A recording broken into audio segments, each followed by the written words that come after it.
এমন টর্চার করেছে, এটা বউ ছাড়া কাউকে দেখানো যায় না। বাংলাদেশে যারা আছেন তারাও যদি ভুল সিদ্ধান্ত নেন, বিবেক কাজে না লাগান, কমন সেন্স যেটা দিয়েছে, আকল যেটা বলা হয়, এটা যারা পেয়েছেন যদি কাজে না লাগান, ভুল সিদ্ধান্ত চেপে পড়বে, তখন সামাল দেওয়া কঠিন হয়ে যাবে। এখানে আর দেরি না, দেশের জনগণ 18 কোটি মানুষ এখন এক বাক্যে বলছে এই নিষিদ্ধ জিনিসকে নিষিদ্ধ করে দেন। আপনারা কেন কালক্ষেপণ করবেন? ঠিক আছে, আমি আরো ঘন্টাখানিক আগে শুনেছি। না, নিষিদ্ধ করা খুব দরকার ছিল। কারণ কি জানেন, যে মানুষগুলো পালিয়ে গেছে, ওরা নয় পালিয়েছে, কিন্তু ওদের ব্রেন তো নষ্ট হয়নি, ওরা তো এখনো কাজে লাগাচ্ছে।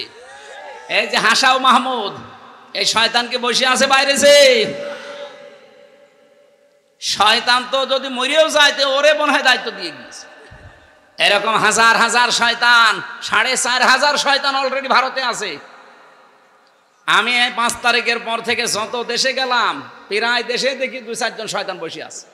সিঙ্গাপুরে, মালয়েশিয়া, থাইল্যান্ড, বাহরাইন, যতগুলো দেশ ঘুরছি, হোটেলে উঠি তো হোটেল থেকে নিচে নামে একটু খাবার খাওয়ার জন্য, চা খাওয়ার জন্য, দেখে 2 শয়তান বসে আছে। কি গো হুজুর, আমরা আগেই পালিয়েছি। আপনি পালালেন কেন? আপনাদের না 620টা বাড়ি?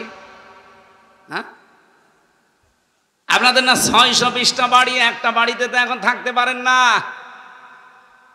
বলে তাওবা করে ভালো হয়ে যাব, আপনাদের বিশ্বাস করব কি করে? ইতিহাস তো আমরা জানি, 14 বার সুযোগ দিয়েছিলাম, একবারও ভালো হননি।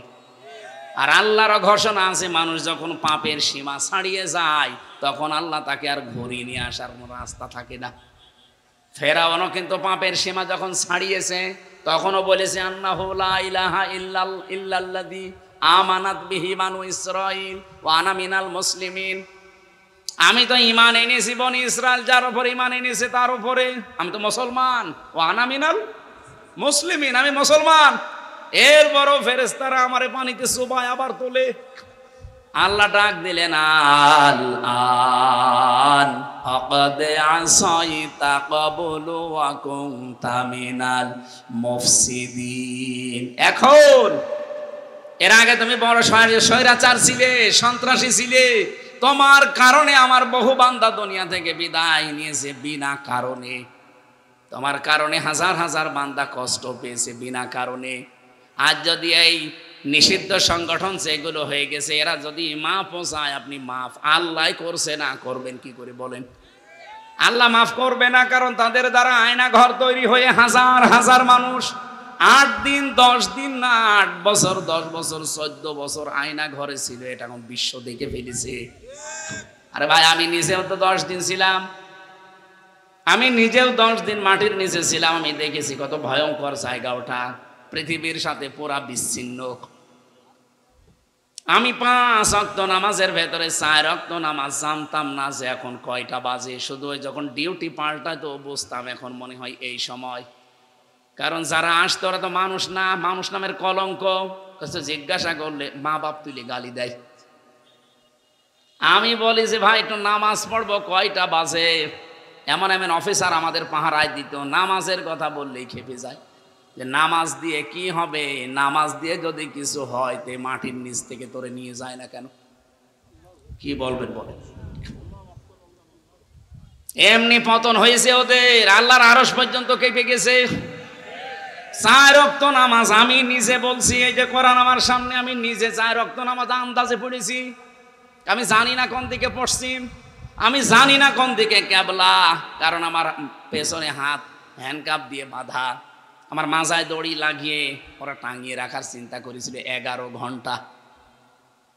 আমার চোখ তো কালো কাপড় দিয়ে বাঁধা, মাটির নিচে শুধু ছলছল করে আওয়াজ হয় পানির। আমার মনে হয় পাশ দিয়ে কোনো ড্রেন ছিল। এমন জায়গায় আমি জানতাম না যে এখন কোথায় আছি। আমার তো তাও 10 দিন পরে জেলখানায় দিয়ে দিল। কিন্তু ব্যারিস্টার আরমান 8 বছর একাধারে একটা ঘরে কাটিয়েছে। আপনি নিজেকে একটু দাঁড় করান তো ওই জায়গায়, কেমন লাগে আপনার? 8টা বছর 10টা বছর একটা মানুষ পড়ে আছে, এমনকি নিজের নাম সে ভুলে গেছে। আমাকে যেদিন ওখান থেকে বের করে কোর্টে চালান করে আমি দেখেছি, ওই দেওয়ালের সাথে কেউ গরম বড় বড় নখ দিয়ে খুশিয়ে খুশিয়ে লিখে রেখেছে, ভাইরা কেউ যদি বাইরে যেতে পারেন এই নাম্বারটায় জানাবেন যে আমি অমক বেঁচে আছি। এখনো পর্যন্ত অনেকে জালেমের সাফাই গায়ে কি করেছে, বাবু কি করেছে, আপনার সাথে তো করেনি, আমার সাথে করেছে আমি জানি। এরকম চেয়ার দেখিয়েছিল আমারে, এই যে আয়না ঘর আবিষ্কার হওয়ার পরে যে চেয়ার দেখেছেন ওটা তো কারেন্টের শর্ট দেওয়া চেয়ার, ওটা তো ঘোরে। আর আমার যে চেয়ারে বসিয়েছে আমি নিজে এই চেয়ারে হাতের সাথে পায়ের সাথে ক্লিপ লাগানো, গলার সাথে এমনিতেই কালো কাপড় দেওয়া ক্লিপ লাগানো। একবার টিপ দেবে, একবার টিপে আপনি 1 মিনিটে 120 বার কাঁপবেন, মাথার মগজ উলটপালট হয়ে যায়। এতটুকু শেষ করে দিলে তো বাঁচি না। আমারে নিয়ে এসেছিল এই নখ তোলার জন্য, যে একটা টিপ দিয়েছে মাত্র। আজ পর্যন্ত 4.5 বছর চলছে, 3 বছর তো ছেলে ছিলাম আর 1 বছর বের হয়ে গেছে। এই 4.5 বছরে এখনো নখটা আমার ভালো হয়নি। এই দেখেন একটা চাপ শুধু। কিন্তু আমার আগে একজনকে নিয়ে গেল ছাত্র দলের এক ভাইকে, ওরে এভাবে মেশিং দিয়েছে, আমারে বলছে হুজুরে যে এটা দিয়ে নখ তুলি আমরা। এখানে হাতের সাথে আর পায়ের সাথে মেশিং লাগিয়ে শুধু একটা টিপ দেবে, একবারে নখগুলো সব উঠে চলে আসবে। আরে ভাই নখ উঠে গেলে ছেড়ে দে না, ওর ওপর আবার লবণ ছিটিয়ে দেয়। আমার রাগটা কি এমনি মনে করছেন? আপনি নিজেকে ওই জায়গায় একটু 3 বছর দাঁড় করান তো আপনার কেমন লাগে। কারণ আমার সিসি ক্যামেরা দিয়ে রেখেছিল, কেউ আমার সাথে যেন কথা না বলে। 3টা বছর আমি জানি না আমার মা বাবা আছে কিনা। জেল থেকে বের হয়ে শুনলাম আমার দাদা মরে গেছে, আমার নানি মারা গেছে, আমার চাচাতো ভাই মরে গেছে, অথচ একটাও আমি জানতাম না। কারারক্ষীরা যদি জিজ্ঞাসা করে যে ভাই বাইরের খবর কিছু জানেন, ও শয়তান এমন আচরণ করতো, মা বাপ তুলে গালিগালাজ দেয়। কারণ যাদের দায়িত্ব পেতাম একটাও তো মুসলমান না। সুব্রত বালা, অসিত কুমার, দেবদুলাল, আশিক রায়, এর নাম শুনেই বোঝা যাচ্ছে শয়তান। ওর কাছে তো আলেম সালেম নেই, সবই ওর কাছে সমান। আরো আলেমের নাম দেখলেও ঘৃণা করে।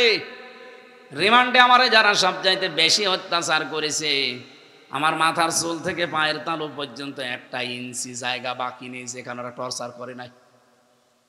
এই জন্যই তো আজকে কাঠের চেয়ারে বসতে পারি না। এটা আমি বালিশ দিয়ে নিয়েছি এমনি না। কাঠের চেয়ারে বসলে আমার 10 মিনিট পরে ব্যথা আরম্ভ হয়ে যেত। এমন টর্চার করেছে, এটা বউ ছাড়া কাউকে দেখানো যায় না।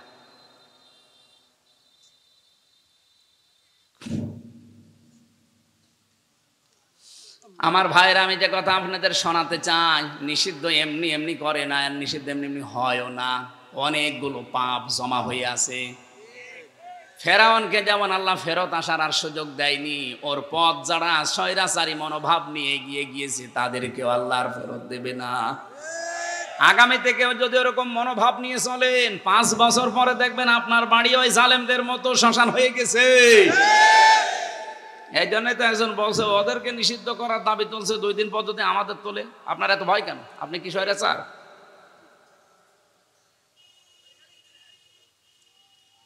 সূরা সফ থেকে যে আয়াতটা পড়েছি, বুনিয়ানুম মারসুস, এমন একটা গুরুত্বপূর্ণ শব্দ এটা। এই পৃথিবীতে 2টা কাতারকে আল্লাহ সবচাইতে বেশি পছন্দ করে। কয়টা? 2টা কাতারকে আল্লাহ সবচাইতে বেশি ভালোবাসে। আল্লাহ নিজের নজর দিয়ে তাকিয়ে রাখে। 1 নাম্বার কাতারের নাম নামাজের কাতার, 2 নাম্বার কাতারের নাম জিহাদের ময়দানের মুজাহিদদের কাতার। সেই কাতারের শব্দ থেকেই পাকিস্তান যেটা ছেড়ে দিয়েছে ওইটার নাম বুনিয়ানুম মারসুস। রব্বুল আলামিন বলেন, ইন্নাল্লাহা ইউহিব্বুল্লাযীনা ইউকাতিলুনা ফি সাবিলিহি সাফফান কাআন্নাহুম বুনিয়ানুম মারসুস। অবশ্যই আমি আল্লাহ নিজে ভালোবাসি। আপনি চিন্তা করতে পারেন শব্দটা কি আল্লাহ চয়েস করলেন। ইন্নাল্লাহা, অবশ্যই আমি আল্লাহ, ইউহিব্বুল্লাযীনা, তাদেরকেই ভালোবাসছি এবং বাসবো। ইউহিব্বু এটা মজারে, বর্তমান, ভবিষ্যৎ, প্রেজেন্ট, ফিউচার। শুধু এখন না, কিয়ামত পর্যন্ত আমার আল্লাহ ভালোবাসতেই থাকবে। কাদেরকে? আল্লাযীনা যারা ইউকাতিলুনা ফি সাবিলিহি, আল্লাহর রাস্তায় যারা যুদ্ধের ময়দানে অবস্থান নেয় সশস্ত্র বাহিনী হিসাবে, সাফফান কেমন ভাবে নেয়, সীসা গলা প্রাচীরের মতো সারিবদ্ধ কাতারবদ্ধ হয়ে। এই কাতারটা আল্লাহর কাছে এত বেশি ভালো লাগে, কারণ এই কাতারটা আমার আল্লাহর জমিনে আল্লাহর দিন কায়েমের জন্য, মানবতা প্রতিষ্ঠা করার জন্য, অন্যায় উৎখাত করার জন্য এই কাতার তৈরি করা হয়। ওরা যদি পাকিস্তানের মসজিদ না ভাঙতো, মাদ্রাসা না ভাঙতো, শিশুদেরকে হত্যা না করতো, ও পাকিস্তান এত ক্ষিপ্ত না। কথা বলেন না কেন? কি হামলা হয়, জঙ্গি হামলা করেন, কোনো অসুবিধা নেই, কিন্তু মসজিদ ভাঙলেন কেন? হিন্দু ভাইরা বলেন তো, আমরা যদি এখন বলি ঢাকার স্বামীবাগের ইস্কন মন্দির 500 বছর আগে এটা মসজিদ ছিল, এর নিচে এটা ভেঙে এখন মসজিদ বানাবো, বলেন কেমন লাগবে আপনার? আপনার যেমন লাগবে। বিবেকটা কি কুকুরে পেশাব করেছে? পাকিস্তানের মুসলমানদের অন্তরে ঠিক এইটাই লেগেছে। কেন মসজিদ ভাঙে ওর মাটির সাথে মিশিয়ে দিলেন? মাদ্রাসা নবীর ঘর যেখানে কোরআন হাদিস শেখায় সেইটাও ভেঙে ফেলেছেন। ভারতে এখন হাজার হাজার মসজিদ ভেঙে মাদ্রাসা তালাবদ্ধ করে দিচ্ছে এই শয়তানরা। আমি যে হাদিস পড়েছিলাম, মানিদ্দাআ মা লাইসা লাহু ফালাইসা মিন্না, এদিকে তাকা,